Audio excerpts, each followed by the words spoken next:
Samantala, natupad na po ang mahigit 14 na taong ipinagdarasal ni Mary Jane Veloso ang makabalik sa Pilipinas. Bago umalis sa Jakarta, Indonesia, pasado hating gabi kanina, labis ang pasasalamat ni Veloso sa mga nag-asikaso sa kanyang pag-uwi. Narito po ang unang balita. Please, sa magulang mo. Yeah. Go, go, go. Maraming salamat po. Nagintayin ka namin sa luso kami na. Opo. Kuya.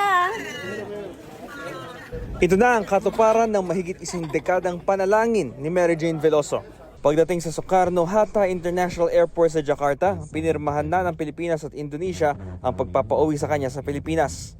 Natutong magsalita ng bahasa Indonesia si Mary Jane at yun ang wihang ginamit niya sa press conference. Saya mengucap syukur dan berterima kasih kepada Tuhan. Akhirnya doa-doa Mary sudah dijawab hari ini. Di mana nanti saya akan kembali ke negara saya. Dan saya yakin dan percaya, saya ingin berterima kasih pertama kepada yang terhormat Bapak Presiden Prabowo Subianto. Labis ang pasasalamat ni Mary Jane sa Indonesia na nagsilbi na raw ng pangalawang tahanan niya. Ako cinta Indonesia. Kinanta pa ni Mary Jane ang bahagi ng Indonesian National Anthem. Indonesia Raya, Merdeka, Merdeka, tanahku, negeriku yang ku cinta. Indonesia Raya, merdeka, merdeka, hiduplah Indonesia Raya. Ikinuwento ni Mary Jane na naging mabuti ang pagtrato sa kanya habang nakakulong sa Women's Penitentiary sa Yogyakarta. Semua baik, petugasnya baik, sesama WPP-nya baik, seluruhnya baik.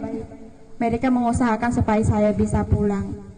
Bagaman nalulungkot sa pag-alis niya sa Indonesia, masabik daw siya makasama na ang kanyang pamilya, lalo na ang dalawa niyang anak. Jadi sedih juga. Tapi aku harus pulang karena saya punya keluarga di sana yang menunggu, anak-anak saya menunggu. Dan saya mau merayakan Natal di sana bersama keluarga. Ang pamilya Veloso maaga naghintay sa NAIA Terminal 3 para sa pagdating ni Mary Jane. Sinabi naman ng mga otoridad sa Indonesia na hindi na siya pwede makabalik doon dahil sa kanyang kaso. Naaresto at nakatulan ng bitay si Mary Jane noong 2010 matapos mahulihan na mahigit 2 kilong heroin sa kanyang maleta. Gid niya noon, ipinabitbit lang ng kanyang recruiter ang maleta at hindi alam na may laman itong droga. Pareho pa rin ang sinasabi niya ngayon. Gusto ko na mabuktikan na makalaya ako na clemency, Mapawalang sala? mapawalang sala. Okay, bakit? Go ahead. Sige. Kasi wala akong kasalanan. Si Pangulong Bongbong Marcos ang magpapasya kung bibigyan ng clemency si Mary Jane Veloso. Ano man ang desisyon ng Pangulo, igagalang daw ito ng Indonesian government. Ito ang unang balita, Bam Alegre para sa GMA Integrated News. sa presidente.